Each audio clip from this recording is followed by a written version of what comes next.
Hello, everyone, and welcome to the International Association of Innovation Professionals webinar on Innovation Abyss, an innovator's solution to corporate innovation failure.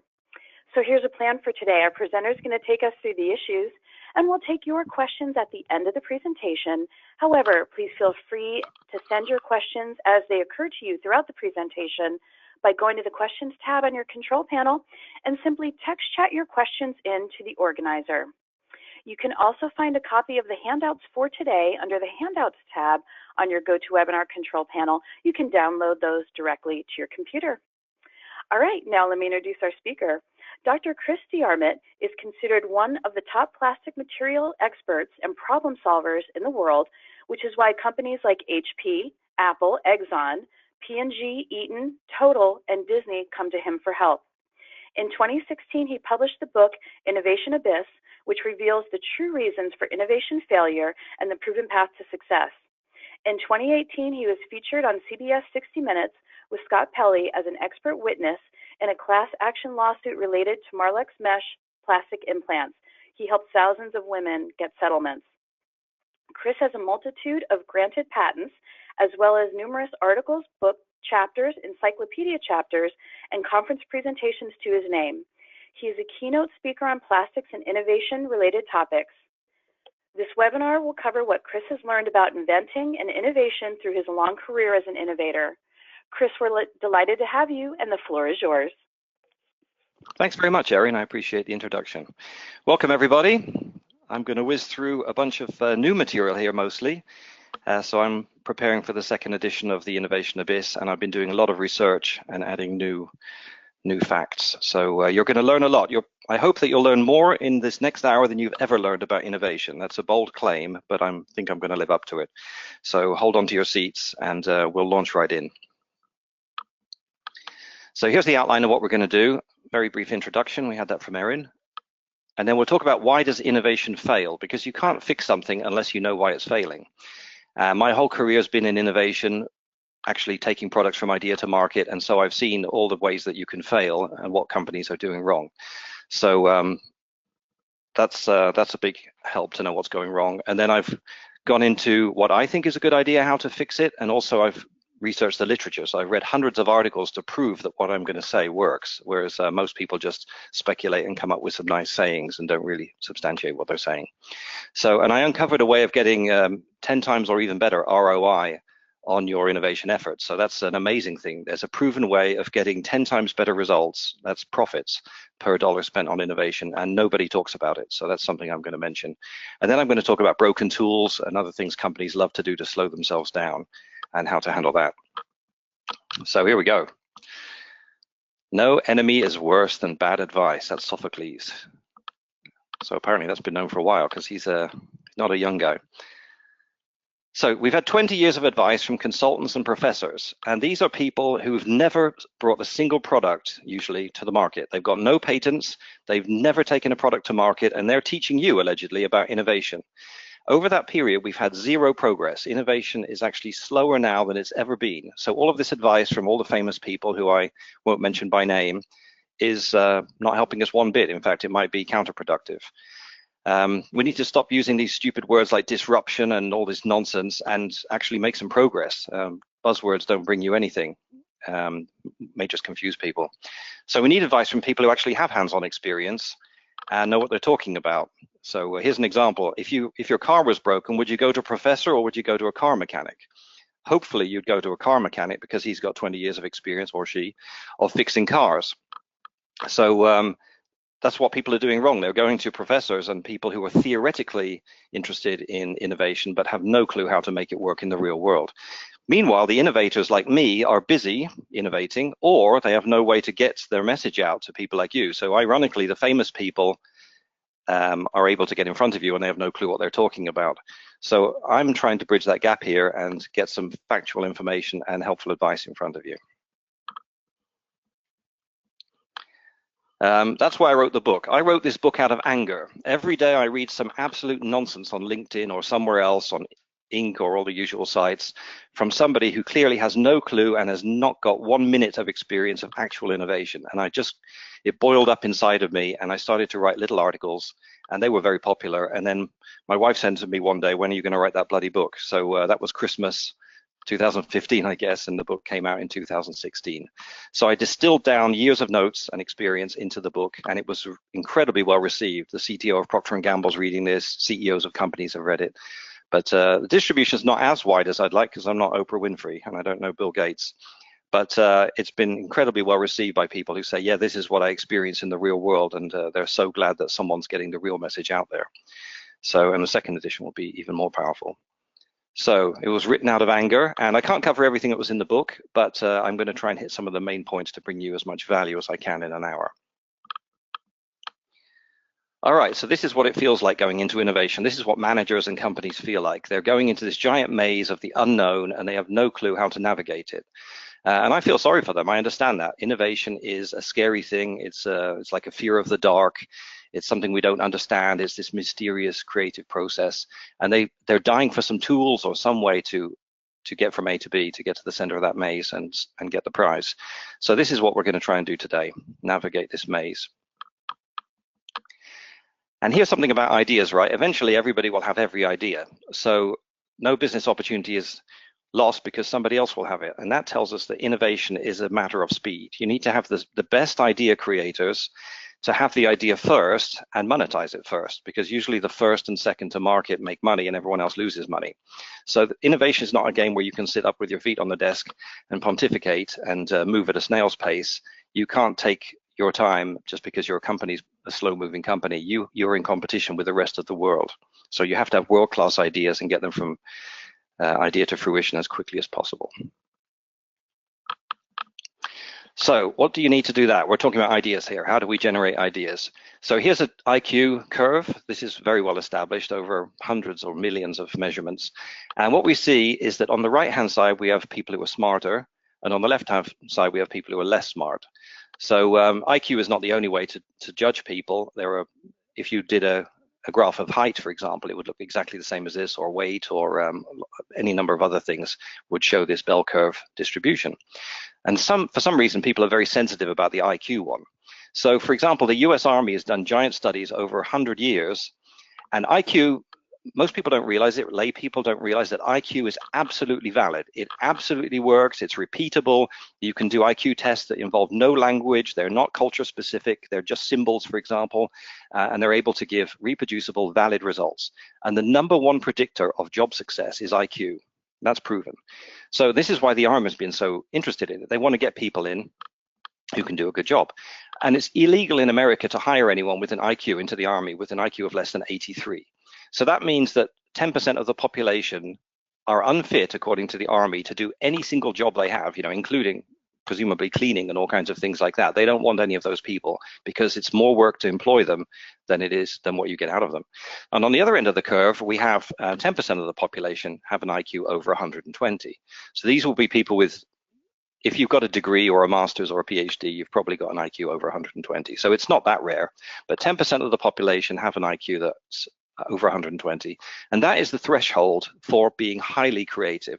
I'm not talking about some mediocre level of creativity that most people can create something, right? You can tinkle a new tune on the piano or something. I'm talking about people who have world-class ideas that can beat anything from Dow or DuPont or Apple or anybody else on the planet. You need to have an IQ of 120. But even that is not enough. What else do you need? All of this has been studied to death, and I've got all the publications about it. So IQ, around 104, you start to get some creativity creeping in. And then above 120, it actually doesn't matter how smart you are. So something else is important above 120 IQ, and that is a property called openness.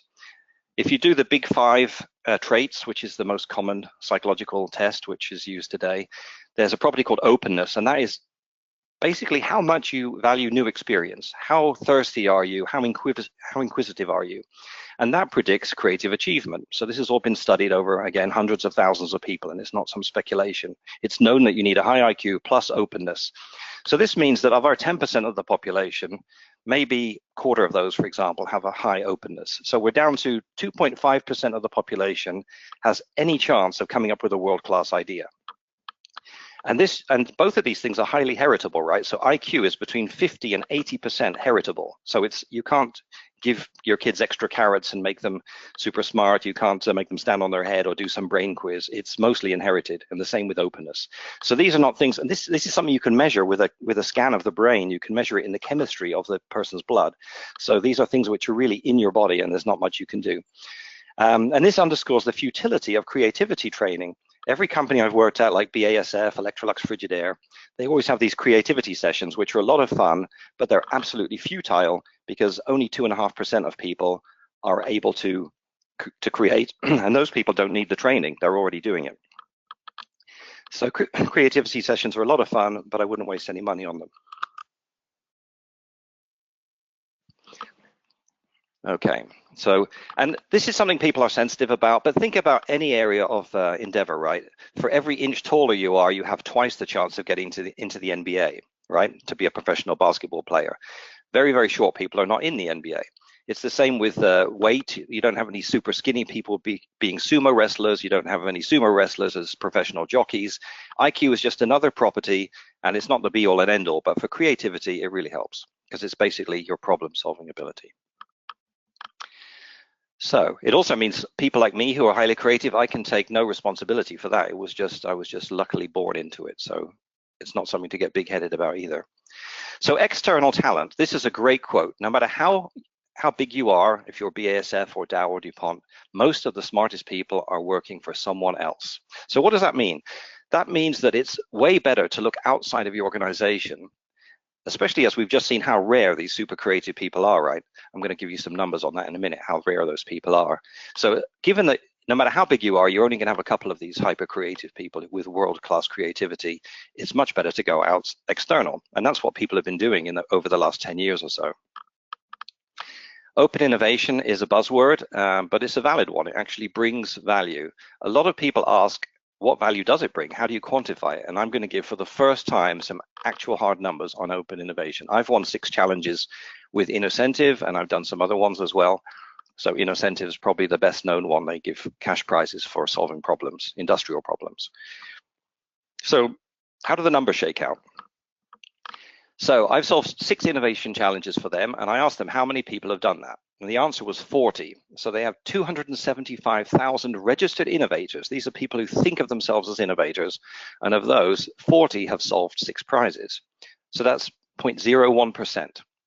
So if you wanted to hire an innovator who's on that level, you would need to hire on average 6,000 full-time staff, right? So let's say they're on 50 grand each. That's 300 million a year in fixed costs for the hope of getting one world-class innovator, right? Isn't that astounding? Whereas if you go to open innovation, you put your problem out worldwide and you ask people to solve it, you have 2 advantages. One is that the prize is usually, $1,000, $5,000, $10,000. I think my top prize was $40,000 for solving a difficult problem to do with baking soda. And this is a variable cost, right? You're only paying the prize if you get a suitable solution. So you've got a choice between 300 million a year fixed costs, paying for people to mostly do nothing and deliver nothing, or pay a few thousand only if you get the solution.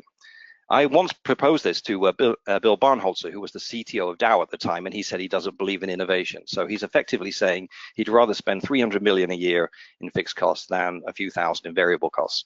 So we saw what happened to Dow. That didn't work out so well for them. All right, so critical mass. People ask me about critical mass. Every company I've ever been in thinks you need to have a giant R&D facility full of thousands and thousands of PhDs in order to innovate, and that's a fallacy. As we've just seen, no matter how many people you've got, most of them are not delivering any innovation. So that means that this critical mass thing is rubbish. The critical mass is effectively the same thing as how many lottery tickets would I have to buy to win the lottery? It's a numbers game. So this is where the critical mass myth came from. You would have to hire thousands and thousands of people, and then at some point you'll get one innovator, and then so you start to get innovation, and you think, oh, that was my critical mass. That was the number where the innovation started.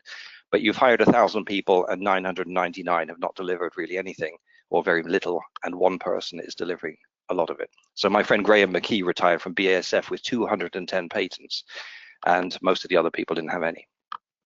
So the critical mass thing is a fallacy, which means you don't need a large R&D organization. So what do we do with these innovators? Stephanie Kwolek is a very famous lady. She's just died recently, and she invented Kevlar. She made billions for DuPont, and she didn't get a single dollar. She signed over her patent royalty rights, which most people have to do to get employment. So she got a little plaque on her wall, and they said, "Thanks, sucker, thanks for the billions," effectively. Post-it note inventor, Artin Fry, they got nothing at all either. So they invented the post-it note. They made bazillions for 3M. Everyone talks about them as great innovators, and they got a little plaque on the wall and a pat on the back saying, "Thank you, sucker." So I'm being dramatic here, but this is exactly how I would feel, and this happened to me. I've made inventions which created a fortune for my company, and they think that they can give you a little plaque or something that costs $5 at the Dollar General store, and it's going to be fine. So, and here's what happened to the guy who invented the microphone that I'm talking on now, that's in every cell phone, James West. He got $1 for all of his patents from Bell Labs. So we're asking for innovation. We're asking for these people to stick their necks out. It's a dangerous business, innovating. You have to stick your neck out. You have to push for change. You're not going to be very popular. So you're risking your career to push these innovations through. And at the end of it, you'll get somewhere between $0 and $1. So I hear all these executives, they're screaming, how do we make an innovative culture? How do we encourage this innovation? What's the secret? And you think, well, here's a clue. Why don't you pay the people who've made you $1 billion? That would be a starting point, because if you don't, they're going to stop innovating, and everyone else is going to see there's no point to risk your career because there's no prize at the end of it. So that's pretty obvious, but somehow every major corporation's overlooked it. So I think this is patently unjust. In the US and UK, the idea of the patent system was that everybody would be rewarded for their inventions. That's the point of the patent system, that the innovator, the inventor, would get the money. Unfortunately, what companies have done in the US and UK is made you sign away all of your invention rights in exchange for a job contract. And that was not at all the intention of the law. So they basically blackmail you into giving away your rights. And we accept it, we sign, nobody's making us sign, but on the other hand, everyone wants a job. If you're working in the US or the UK, that's the only job offer you're going to get, involves signing away your patent rights. So it's interesting to see that in other countries, I've worked in Germany, I've worked in Sweden, the law is not the same. In Germany, when I worked at BASF's headquarters, they have an equation where every inventor gets a proportion of any money made from their invention. So my friend Graham with 200 patents was getting the equivalent of an extra month's salary for his inventions. In Sweden, your company only owns the invention if it's in an area you were specifically asked to work on. So if I'm working on plastics for refrigerators, which I did, and suddenly I have an idea to do with scratch resistance in dishwashers or something, which is in another area, in another business unit, then they would not own that. They would either have to let me have that myself. I can just go off and take my own patent, or they would offer to buy it from me if they wanted it. That's how it worked, and that's happened to me. That happened in Sweden. So that's not the only way of doing it. There are other fairer ways. And another thing that happens in the contracts is that a lot of American states, most of them, have this at-will employment. That means that they can fire you for no reason whatsoever. You don't even have to wear the wrong color socks. You can just have some boss who comes in grumpy and fires you, which has also happened to me. And this stifles invention. So studies have been done, and I've referenced the study there at the bottom in gray. Studies have been done showing that states that don't have at-will employment have better innovation and better rates of patenting. Because innovation is a dangerous business, and you don't want to be scared you're going to be fired for making waves. So there are a lot of things which are very simple and proven we could all be doing, and I would challenge companies to ensure a fair system. Give people some space to work because they're taking a risk for you, and reward them for it. It's like the stock market. If you're in bonds with no reward and no risk, almost no reward and no risk, but if you're in the innovation game, it's more like a stock market. You've got ups and downs, you've got risk, and you should get a higher reward compared to the people who are taking no risk. Okay, so stars of the big screen. So Linus Pauling said something very wise. The best way to have a good idea is to have a lot of ideas and throw away the bad ones. And that sounds really obvious, But how do you know which ones are the bad ones? This is what I've spent my career doing. I have thousands of ideas and I throw away 999 of them and I keep the ones that are worth millions because I'm able to judge that. And this is something Linus Pauling is saying. And he's right, but so far, so this is the fuzzy front end, right? We're having an idea and we don't know which ones to focus on. There are whole conferences on the fuzzy front end, and this problem has been solved. Studies have been done to prove exactly how to navigate it, and no one talks about it. And there's a whole chapter on this in my book. So let's talk about how do you tell the good ones and only work on the good ones and get 10 times better results on your innovation investment. So here are the numbers, right? We have 3,000 raw ideas. This is proven in the references at the bottom. And for 300 submitted ideas, so somebody writes down their invention for the company, we have one profitable new launch. That's terrible, right? It's not as bad as it looks because in the early stages, stages 1, 2, and 3, we're not spending so much money per idea. But when we get to stages 4, 5, 6, and 7, we are spending colossal amounts of money to invest in factories, scale up, do long-term studies and all kinds of things like that, do marketing. Your cost goes exponentially higher as per project as you go from 1, 2, 3, 4, 5, 6.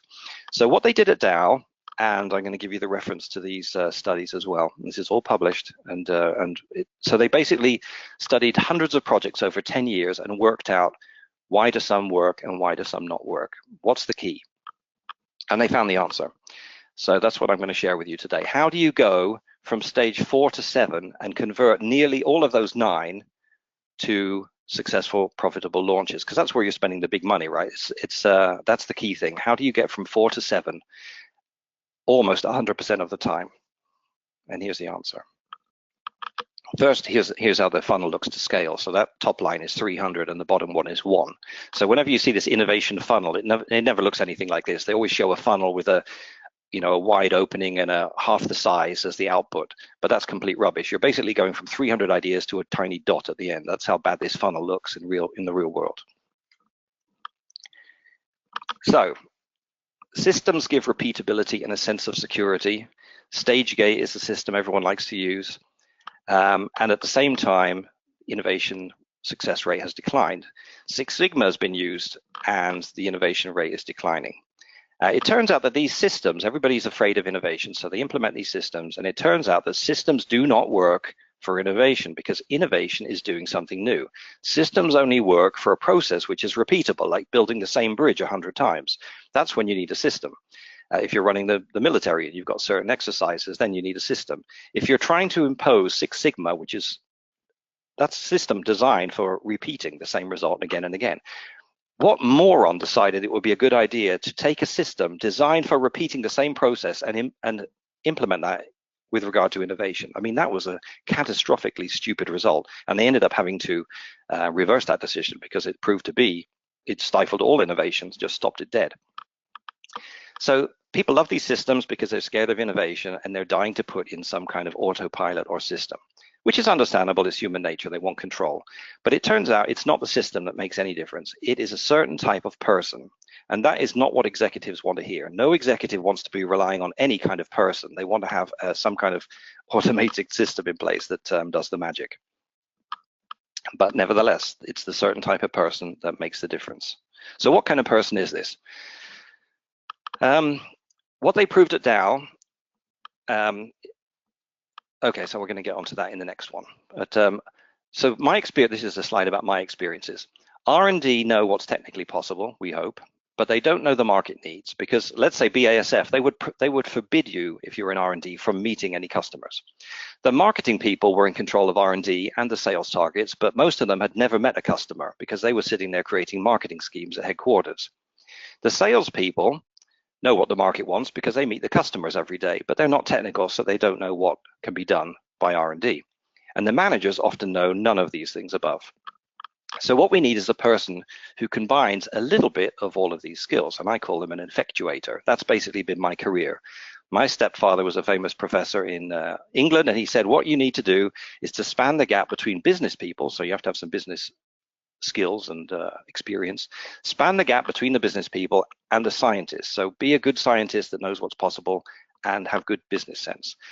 And unfortunately, in big companies, you're in a pigeonhole. You're either in R&D or you're in business or you're in marketing. You cannot do more than one thing. So a big company, by its very nature, almost prohibits anyone who has multiple skills from using them. So that's a problem. And there's just been an article on that, I think, in Inc. this week about compartmentalizing people in big companies and how it's detrimental. But anyway, what you need is somebody who has multiple skills. And this is exactly what they found at Dow. So the key was to take technically adept people who are creative and beat business skills into them. Why did they have to do that? Because you can't do it the other way around. You can't take a business person and beat creativity into them. Why? Because we've just seen it's genetic and it's inherited, and you can't make somebody creative no matter how much you beat them. So you have to take somebody who's creative, and that kind of person really doesn't usually want to do the business stuff, but you have to take them aside and give them some training and make sure they understand what's an ROI, how do you calculate a net present value, how do you tell, how do you look at costings, not just what's cool, but what makes sense in the market, what's manufacturable. You have to teach them some of this stuff. You don't have to go wild with it, but you have to give them some flavor for it. So they did that to these people. They took these people and they beat the creativity into them. They gave them creativity tests. There are standard tests available. It's not exactly the NT people in this is a Myers-Briggs, so I'm an ENTJ, for example, and it tended to be NT type of people. If you've done a Myers-Briggs, those people tend to be creative, but that's actually not the best creativity test to do. That's just something regular people can understand. So they were able to, by doing this, by taking these creative people and having them screen the ideas, they went from 11% success, going from stage 4 to 7, to over 95% success. So now they're taking these projects, which have got to the expensive part, where they're commercializing it and putting it in production, and have almost 100% success of conversion, which is unbelievable. They also found that the best creative people, the best stars of the big screen, they called them rainmakers, as the buzzword they use for these people. The top tier of these people were able to do 50% more evaluations, i.e. screening, the number of projects they were able to screen. And they did something else special. They didn't just screen which projects were good and bad, but they were able to take the projects which were not quite good and basically branch them. So they went from a project which had some potential but wasn't quite there, and they were able to turn direction, pivot, people like to say these days. They were able to deflect it off into another course and make it successful when it wouldn't have been without some creative input. So that's why it was important these people were technically adept and creative. They're able to steer this project and make it successful when it would have failed. So the top third of these people, these stars of the big screen or rainmakers, they made $8 million each for Dow, right? And everyone else made almost nothing, between $0 and like $100,000. So they basically didn't pay their own salary. So this is a incredible contrast, right? If you take the creative people with the business training, they give you $8 million each, and everyone else is just thrown away R&D money. So these people have solved the problem. The fuzzy front end have been brought into focus, and we have a wonderful solution. And this is amazing, right? So you would think these people would still be at Dow, Dow would be super successful, and everyone else would be replicating this. And that is not happening. A, Dow is not successful, in my opinion, and B, nobody's bothered to read any of these studies, so they're not familiar with what the solution is. People are incredibly lazy. Apparently it's too much work for them to go to Google and find out what should I spend my hundreds of millions on in R&D. They'd rather just listen to buzzwords and advice from professors who've never actually done it. So the solutions are all out there, and these people are heroes, right? They're making $8 million each for Dow. So what was their reward for this? They were all fired. Why is that? Because when you're doing innovation, as I said, you're making waves. You are not the most popular person in the company. You are asking people to make changes. You're making them uncomfortable. You're getting paid to make people uncomfortable. You're asking the production guy to change his production line, to make investments, to put in new feeding equipment, to put in new QC, and all of this kind of stuff. And it makes people edgy. So when the next downturn came and Dow was having hard times, they kept all the people who delivered nothing. Literally all of them were kept. All the people who made them no profit were kept. And all of the 80% of those innovators I just pointed out, the rainmakers, were fired. This is what happens in the real world, and this has happened to me. So if you want somebody to stick their neck out for you and make you $8 million per person, it's a great idea not to fire them. A big company should not be a popularity contest. It should be based on who's actually delivering something for your company. And this is something that really drives me nuts. Every day you'll read some stupid article about EQ, which is supposed to be emotional intelligence, right? Which doesn't actually exist. You can't measure an EQ, it's made up. And I can quote you articles on that. So people love this EQ. What is it? What is EQ? That's basically your ability to suck up to your boss and get along with everybody, right? So these people with high EQ probably do have great careers, but they're not delivering anything to the company that's paying them to do their job. In contrast, these innovators are delivering a huge amount, and because they're not spending all their time at the water cooler sucking up to the right people, they're getting fired.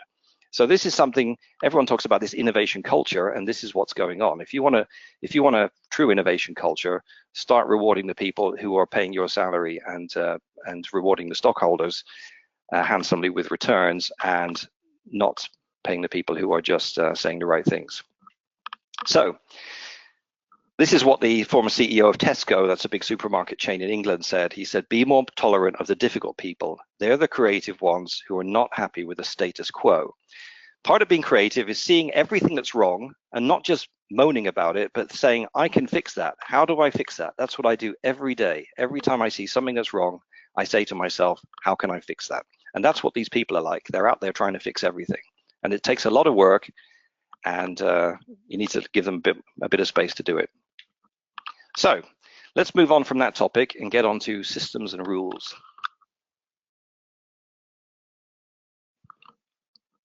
So people would like to have systems and rules, and those are great for people who are either too lazy or unable to think for themselves, to be brutally honest. But rules are good to an extent, but you shouldn't go nuts with them. This is why we generate rules. People are scared of innovation. They're scared of things going wrong. And so they try to rein it in. The same way as if you had a very scary dog, you'd try to put a collar on it. If you had a lion, you put it in a cage. Whenever you have something scary, you either try to lock it up or you get a flashlight. Like if you're scared of the dark, you might get a flashlight and try to illuminate it. Some way you try to manage your risk and your uncertainty. So that's where all these rules come from. And there's a wonderful book called Orbiting the Giant Hairball by Gordon Mackenzie, which everybody should read. This is an insight into rules and creativity and how the two clash. Terrific book, really recommend it. So these are some of the systems that companies like to put in place. And what do they all have in common? I'll tell you what they have in common. None of them work. So the latest studies told us that brainstorming does not work. I've looked at all the studies on ISO 9000. It doesn't work. It doesn't make you competitive. It doesn't make you any more, it doesn't bring you any more sales, which is why it was introduced. Everyone said, have ISO, have quality, you'll get more sales. It does not lead to new business, according to all the studies around the world. Taleo is a system for hiring people, and in my experience, it's just a way for HR to go on holiday and not do their job. So the computer spits out a rejection without even, I was actually asked to fill out a Taleo application for a job that had just been created especially for me, and it rejected me instantly. So they created this profile especially to fit me, and I was instantly rejected in 10 seconds. So safety first. Anybody who thinks that safety is first and that you can have zero accidents is too naive to be in a management role, in my opinion. That's a ridiculous idea. If you've got this far in life without having an accident, then I'll be amazed. So Six Sigma is even worse, right? People have actually done the studies on this, and I reference them in my book. Six Sigma is worse than no good. It actually makes your company uncompetitive. So they studied hundreds of companies with and without Six Sigma, and introducing Six Sigma makes you underperform in the marketplace. Stage gate doesn't work. You should definitely not implement a full staged gate. You can like have a checklist and make sure you haven't forgotten anything, but if you implement full stage gate, you will just slow your innovation to a crawl for no reason whatsoever. And I think everyone probably saw last month open plan offices were shown not to work. So the Fortune 500 are using all of these things, and they didn't spend 10 minutes to check whether any of them work. This is quite shocking to me. I mean, I'm able to sit here at my home office with Google and find out in 10 minutes whether any of these things work, and they don't. So apparently the world's brightest CEOs and COOs and so forth didn't think it was worth their time to check any of that. So here's a bit of a deeper dive on a couple of these things. So safety, people love to talk about safety, and safety is a good thing. In the old days, we had kids down coal mines and nonsense like that. It was horribly unsafe in the Industrial Revolution. and something had to be done. So people started piling on safety, and that was good to a point, but the studies show that safety can be taken too far. It's pretty obvious that almost anything can be taken too far. If you breathe 100% oxygen, you die. You feel great for a couple of minutes, then you die. And it's the same with safety. If you take safety very, very far, you end up slowing down your company and spending too much money, and slowing down your processes and becoming uncompetitive. So after a while, everyone's safe and they're also out of a job. So at BASF, for example, you see all these companies that say they've had 0 accidents. One of my workers had an accident, and what did they do? They basically called him up at home and told him to come to work and sit there and play Space Invaders to not show up on the accident statistics. Why did they do that? Because the department head and the business unit head get their bonuses based on safety. So those guys, and their bonuses are higher than their base salary, right? So we're talking hundreds of thousands of euros. So they can't have an accident. So what do? They would rather pay to have a taxi, take somebody to work and home and play Space Invaders and not work than to have them show up on the safety stats. So if you create a system like that where the manager's bonuses are based on nonsense, and you've taken safety too far, you end up encouraging very silly practices. And this generates also the illusion that you can have 0 accidents, which is not true. And I've checked this in other companies, and this is not just one company. This is happening all over the place, that people are faking their safety stats so that the top people can get their bonuses. Diversity, that's a big buzzword. I see something about this every day, and I have nothing against diversity. I think all kinds of people should be doing jobs, right? I'm a creative person. I'm open-minded by definition. But what people haven't done is check to see whether diversity pays. And I have checked the studies, and it turns out that some forms of diversity pay and some forms don't. So people should really do that. They should go and check that. I don't want to go into details here. It will be in the new book. But some types of diversity, you could look at age diversity, gender, race, whatever you want to do. There's all kinds of imaginable types of diversity, and some of them are proven to give you a return on investment, and some of them are proven to be harmful to your business. So don't blindly chase any buzzword without checking whether it works first.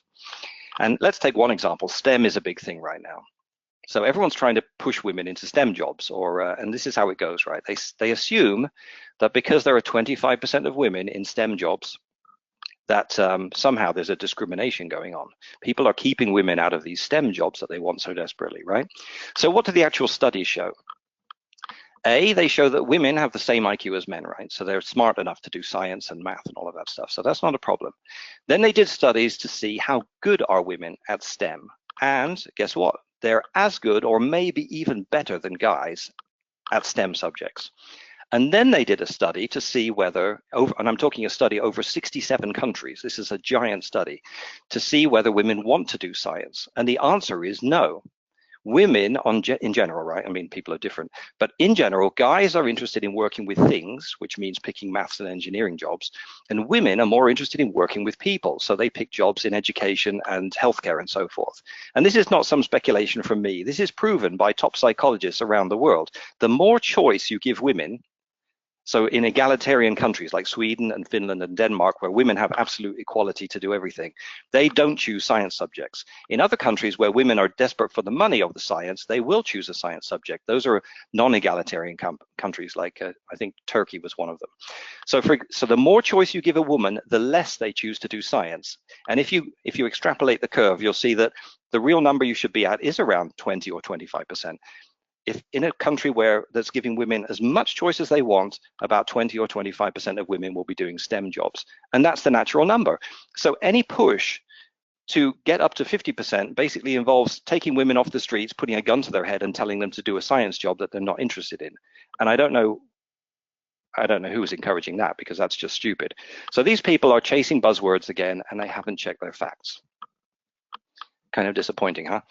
So this is what Edison said. I thought this was cool. So there's a new guy in the lab, at Edison's lab, and he says, what kind of rules do you think I should follow?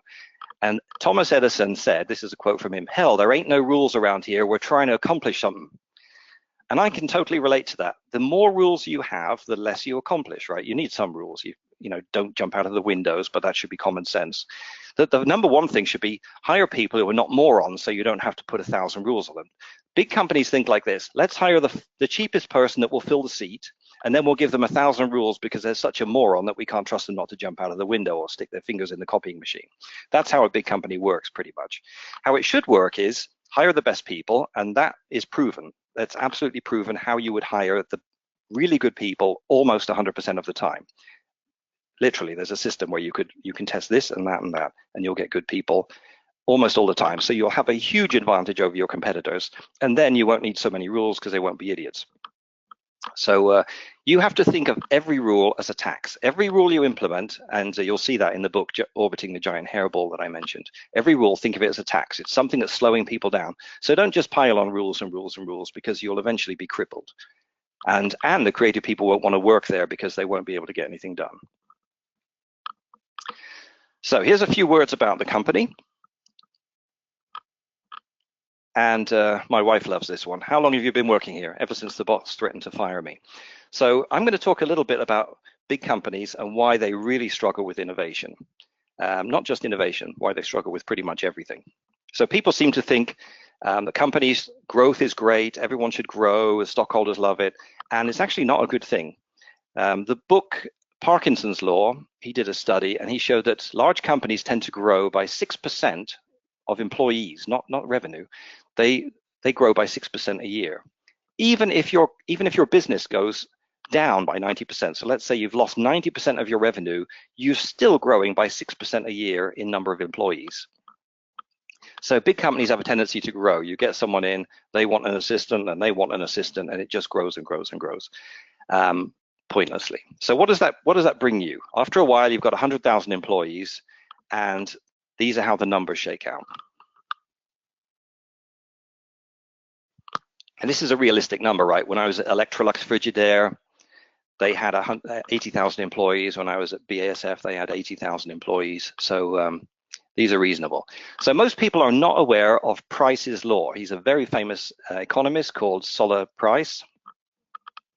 And he did multiple studies, and these have been replicated in other fields. And the law that he found was that the square root of the number of employees are doing half the work. So if you have 10 employees, 3 people are doing 50% of the work. If you have 100 employees, 10 of them are doing half the work of your company. And if you have 100,000 employees, only 300 people are doing half the work. And this has been, as I said, replicated and proven again and again. You can look it up on Wikipedia, and there's a book by this guy. I'm not sure if he won the Nobel Prize, but he's very highly acclaimed, and all the statistics are there to back this up. And as I said, this has been replicated in patents, for example, patents published, has been replicated in scientific papers published, number of scientific papers per person. And so what does this tell you? When you've got a one-person show like me, I'm a one-person company, I'm pretty efficient because I have to be. And if you take 10 people in the company, now you're only 30% efficient, and so on and so on. So you end up with 100,000 people and virtually no one is working. And I've seen this.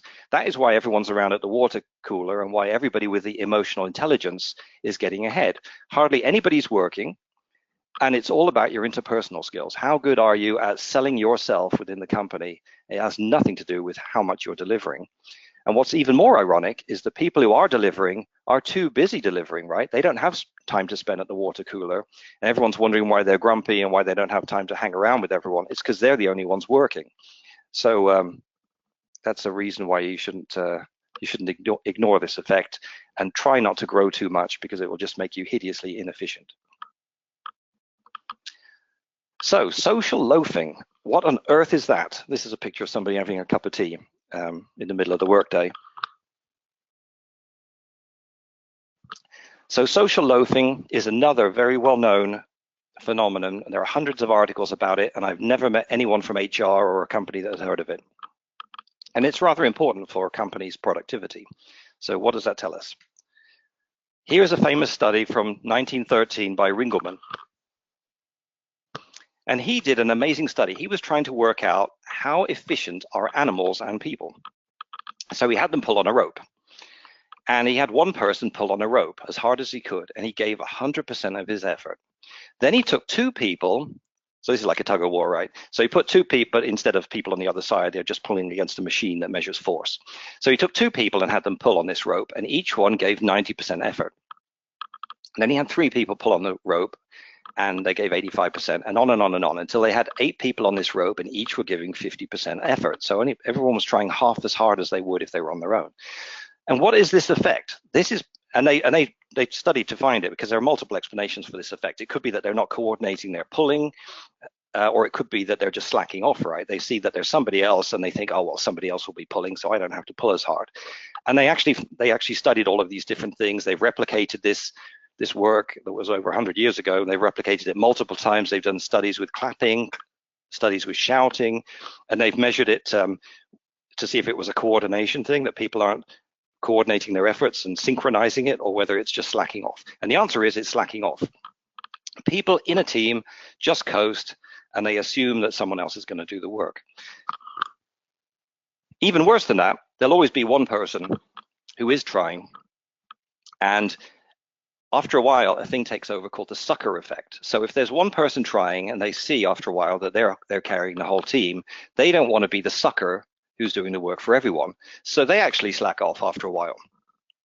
So there are 2 things happening here. One is that people tend to be lazy in teams. And the second one is even the people who weren't lazy will eventually get discouraged and give up. So this is what happens in teams and in groups. So how do you avoid it? This has been proven. This would be worth hundreds of millions to a big company, right? And I've never met a single HR person who was aware of social loafing or aware of the proven studies on how to stop it. So here's the answers I'm going to tell you for free. Number 1, if an employee believes that their individual performance can be identified and evaluated, they are less likely to social loaf. Makes sense, right? If an employee feels that their work is important and meaningful, they're less likely to loaf. If they believe that their contribution is necessary and successful, that helps. And if you're working in an organization is valuable and important to the employees, and individual employees like each other and they get along, then that helps as well. And I added one at the end. The solution is, one of the solutions is to avoid large teams and meetings, right? The more people you have in a team or a meeting, the bigger mess you have. The more resentment for the ones not working, and the less efficiency. So it doesn't make sense. And I've got a little note here. You see the male-female symbol at the bottom. The studies also show that women are less likely to social loaf than men. So men are more likely to be slack off in a team than women are. I just thought that was interesting. Okay, so here is my barometer to tell. My book's called The Innovation Abyss, right? So how do you tell if you're in the abyss? And this is what I've seen over decades working with companies. If a company can't sign their own standard NDA in 1 or 2 weeks, they're useless. I've had 2 companies, Fortune 100 companies, take 2 years to sign their own unmodified 2-page NDA. If you take 2 years to sign a 2-page document, you are in big trouble. If you cannot pay $1,000 as a one-off payment to a company, let's say I consult for 10 minutes for you or an hour, and you want to pay me $1,000, and you can't do it without setting me up the same way as a vendor who sells you $100 million of material every month, then you have a problem. You've lost sight of the goal. If you use Taleo, you're getting in rubbish people, and your HR is playing golf when they should be screening people properly. If you use full stage gate, you're crippling your innovation. If you don't use open innovation, you're wasting time and money, as we saw. If you use Six Sigma, then you're idiotic because you're making your company uncompetitive. If you're focused on rebranding or a new logo, then your marketing people really are bored with nothing to do and should be fired. If a web inquiry response takes a week or more, that's a problem. I went to one company, they hadn't responded in a year, so I met the guy at a conference and I asked him about it. He said, oh yeah, our web system doesn't work. We know about that. You just have to ask us. I'm like, this is amazing. They know. This is like, I'll tell you the name of the company, Vacker. It was Vacker, right? So I made a web inquiry. 6 months later, they hadn't replied. And the guy told me, yes, we know it doesn't work. Tell me what you need. I'm like, so not only are they useless, but they know it's broken and they don't care. And if the manager gets a bonus based on safety, that's a very unhealthy way of running things, because we see what kind of behavior it leads to. So these are some signs that a company has really lost the plot. If you've got more than 2 or 3 of these, I would, if you're an executive, I would do something about it right away. And if you're an employee, I'd look for another job. Okay, so now we're getting into the home stretch here with the conclusions. So I think we're all pretty clear on some of the main things that are going wrong, that maybe somebody fell asleep at the steering wheel and didn't quite steer the ship or the car in the right direction. So let's summarize what are the action points and bring them together here in a last slide or so.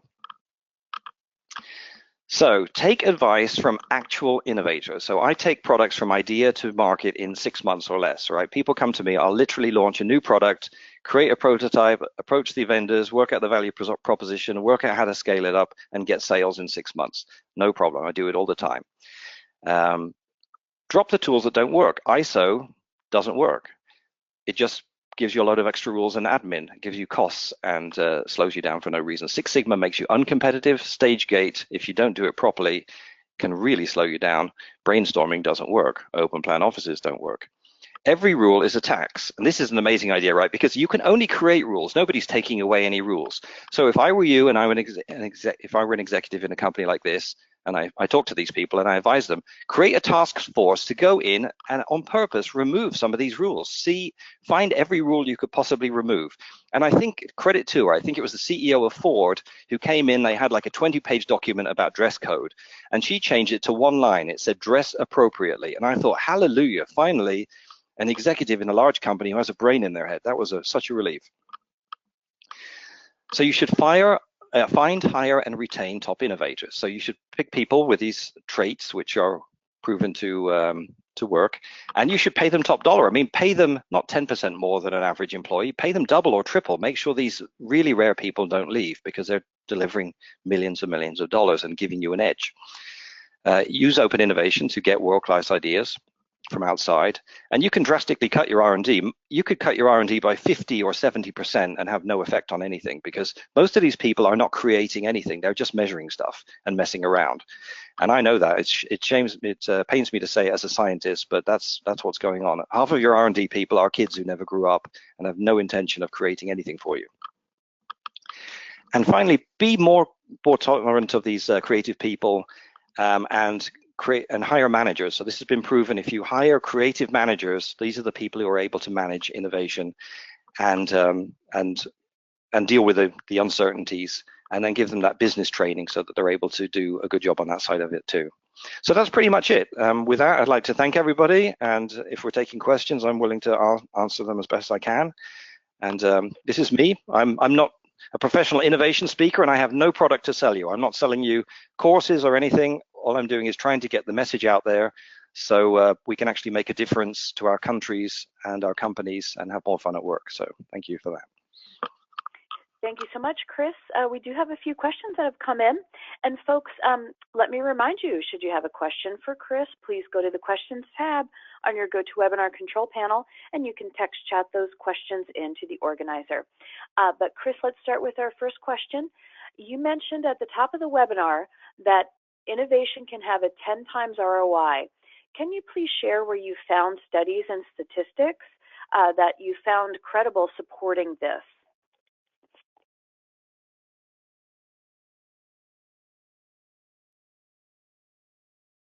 Now we're able to show, instead of going from stage 4 to 7, they were losing all their projects, right? They were spending a fortune and they weren't converting their ideas to profitable products. Whereas when they implemented this process I mentioned, and I gave the references there at the bottom of the slide, they were able to go almost 100% conversion from products, from ideas to conversion into profitable products. So they were able to get multiples, I think 10 times or even better improvement. So they went from, what was it? They went from 4% to 95%. So that's a really high improvement. It was actually more than 10 times ROI compared to what they were doing before. Excellent. Thank you so much. Chris, what is your definition of innovation? Do your principles apply to incremental, platform, and breakthrough innovation equally? Yeah, innovation is converting ideas into profits. That's my definition of it. Too many people get confused between invention, which is having an idea which usually has no value, and it feels very, very gratifying, and you take a patent, but it's not actually commercially viable. It's much harder to innovate. So my definition is converting ideas into profits. Great, thank you so much. Another question, thanks for the great overview. How do you define a creative manager? Yeah, so there are creativity tests, okay? So if you wanted to There are many different creativity. You could literally type into Google creativity test if you wanted to, but there are valid psychological tests. You know, not just internet things, but things approved by professional psychologists that really work and are statistically validated. And so one of them would be to pick somebody who has an IQ of at least 100 and something, and then make sure that they're open. So you do an openness test. So most people have heard of Myers-Briggs, and Myers-Briggs is not really valid. That it's popular, but psychologists don't believe in it. What psychologists believe in is either the Big Five test, and that's where you can test openness, I mentioned. So if you've got a decent IQ plus this trait of openness, you're very inquisitive, you want new experiences, you've maybe been to different countries, you might be an author or a musician or a magician, all of these things. So there are easy ways of testing to see if somebody's smart enough, and then they have the openness aspect. And there are other indicators too of openness that you can see just by observing somebody and how they behave in the everyday world. But that is possible to reproducibly find those people. Great, and I just wanted to share a comment with you. Someone agrees with you on innovation converting ideas into dollars. That's a very I like your definition, Chris. It's thank you. You understand exactly what you mean by that. Next question. If an organization wants to improve their HR process to hire the best talent, what are the top 3 things a large global corporation would do? Oh, what a great question. If you're using Taleo, get rid of it. I vowed never to work for a company that uses Taleo, because that's a sign that HR is not, in my opinion, doing their job. They're off playing golf when they should be getting in top talent to make the company competitive, which after all is their business. So the top 3 things you can do, and this is also validated in many psychological studies, and I have never seen one HR department that uses this, right? How do you find a good employee every time? I can send you links to this, and I've posted it on LinkedIn. The number 1 criteria for success in a job, how do you find a good employee? Number 1 criteria for most jobs is IQ. And you can like it or not like it, but that's the proven fact. IQ is the number 1 predictor of whether you will learn a job quickly and be good at it. The number 2 predictor is a thing called conscientiousness. That is also testable in the Big Five test. And that means how hardworking are you? Big surprise, right? Warren Buffett also said, hire smart people and then hire hard workers, and make sure that they're honest as well. That was Warren Buffett's idea, because if they're hardworking and smart and dishonest, they'll kill you. Right, they'll rip your company to pieces. So, and all of these things are testable. The number 1 is IQ. The number 2 is conscientiousness, the trait conscientiousness, which pops right out of a 5-minute test, which is easy to administer.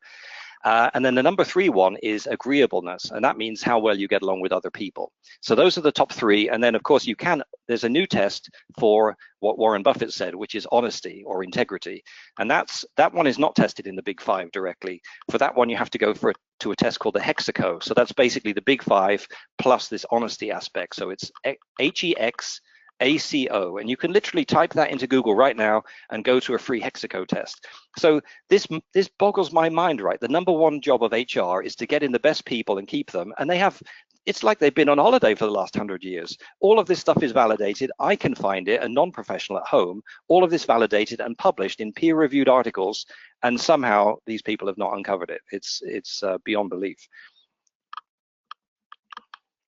Great, thank you so much. Sounds like a lot of autopilot going on. That's right. Yeah, we have one more question that's come in. Another great question.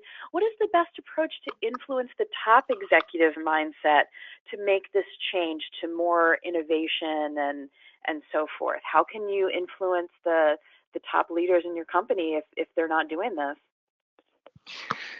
Well, the good news is that the top leaders have to be seen to be innovating because the stock price depends on it, right? So there's studies on that too. So if you're seen to be innovative, whether or not it's true, you have to create a new, so they're busy looking innovative. They have to talk about it. They have to pay some attention to it, because that's how you at least fool the stock market into thinking you have a future in your company. So they put up big innovation centers, and they have press releases, and they have people called innovation manager and all of that. So they automatically have a focus on it, right? Because they have to, because that's how the stock market judges them. What's missing is that those top executives have no clue how to actually make it happen. And they're listening to famous professors and people with innovation consultants, for example, selling them complete nonsense and snake oil. So that's the problem, right? They do care about innovation. They do want to make it work. They scream for it and have no idea how to get from A to B. My frustration is I have most of the answers here, and I have no way to get in front of most of those executives. So I've been in front of some of them, but I don't have the platform to get in front of them and show them the light. So I have given talk in front of audiences of 100. Don't get me wrong, hundreds of people, and they've loved it, and executives read my book. But if they were able to, if all of them were able to read it, we'd have a revolution. That's true. It sounds like a grassroots effort. So everybody, go back to your jobs and work on that top senior management. We have another question. What are the top 3 things to be successful as a new corporate innovator in a global, large, complex company with the challenges that you just described, Chris? All right, well, to be brutally honest, if you really want to make a difference, you shouldn't stay long in that company. If you're in a really big company, you're not going to be maximally productive there because everything is clawing you back. It's like trying to swim through molasses. So the studies have shown to be successful, you should go to a big company like Dow, DuPont, Electrolux, BASF, or something like that. Go there and stay there not more than 2 years. Why? Because it gives you an insight into what the real problems are and how a big company works. And then you should leave and go to a medium-sized company. And I would recommend medium-sized because really small companies, they don't know where their next dollar is coming from and they don't have the resources. And even if you come up with a great solution, they can't get it to market and make a difference. They're too small to address the market. A big company's like going through molasses. They can address the market, but you'll never get anything through. A medium-sized company, I like to work with medium-sized companies now, they were able to, you have one decision maker. I literally go to the boss of this one company, the owner, I convince him, he says yes, and then we're commercial. That's it. So, and he's able to sell to Dow and DuPont and Electrolux and Sherwin-Williams, right, or 3M. So that's what I would recommend. Do you find a successful strategy for a large company might be purchasing a smaller, more innovative company and letting that company run itself? Do you find that happening now when these very large companies know that they can't turn on a dime, that they can't be quick to market? They do that to some extent, but more often than not, what they do is they buy the small company because they love the innovation, and then they kill it with they come in, they put in all their own managers, they implement all the safety rules, they come in with new purchasing procedures, and they just kill it dead. They might as well have just gone out and taken it in the backyard and shot it with a shotgun. But it is possible to do it your way. If you take over a company and you truly leave them with their autonomy, that can work. Okay, we have one more question. Actually, we have a couple more questions. What is your opinion about the SAFe R scaled agile approach that Fortune 500 companies are applying and changing their entire workforce model?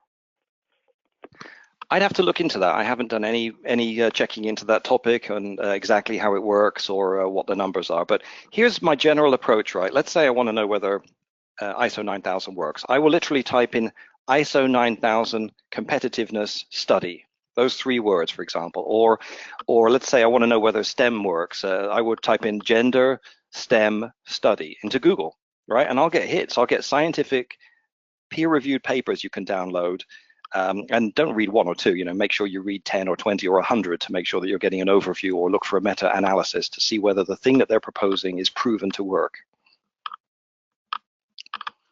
Great, and how do you see the role of corporate venture capital? Another great question. I love working with corporate venture capital. I used to consult for BASF's venture capital arm. So they would come to me with new ideas and ask me whether they were actually sensible or not, whether they were made technical sense and whether they had commercial potential. I really enjoyed that. And so corporate venture capital can be good. The trouble is to pick those right screeners. And this is the biggest pitfall of venture capital. I see so many of them throwing millions or tens of millions into things which I could have told them in 10 minutes are absolute rubbish, just smoke and mirrors. I had it happen to me recently. They came to me and said, hey, we've already invested 4 million in this thing. Here it is. And I said, your patents aren't worth anything.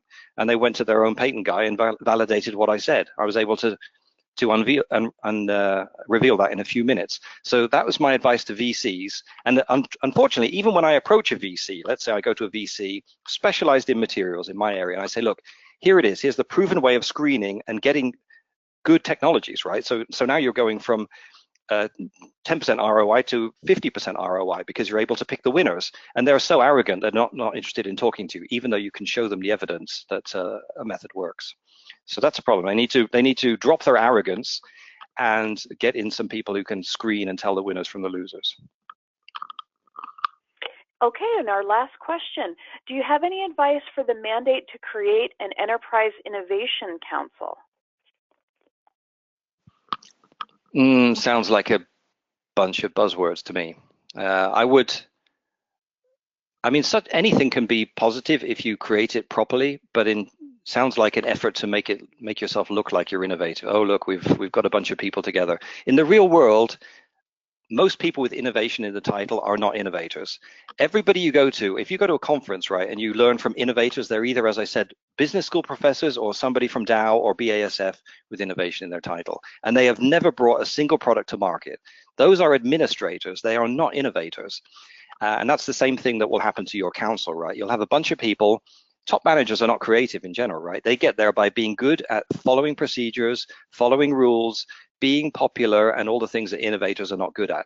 So it's very, very rare to have anybody who would be on such a council who would be a creative and really make a contribution. So if you were to set up such a thing, you should do some screening and make sure the right people are on it. Excellent, Chris. Folks, thank you for the fantastic questions. Really good stuff. Chris, do you have anything to add before we wrap up our session today? No, I'd like to thank everybody. I encourage you to check out my website and spread the word. The PDF of my first edition of my book is available. I give it away for free because my goal is truly to make a difference to the countries and the companies and to get this information in front of executives so we can finally make some progress on this difficult topic. Great. I want to thank you so much, Chris, for the fantastic presentation. Folks, thank you for joining us today. I know Brett is going to post this on his website as soon as we get the playback and everything together. So look for that. I hope everybody has a wonderful day, and we hope to see you at another event soon. Thank you, everybody. Thanks, Erin, and thanks, Brett, for inviting me.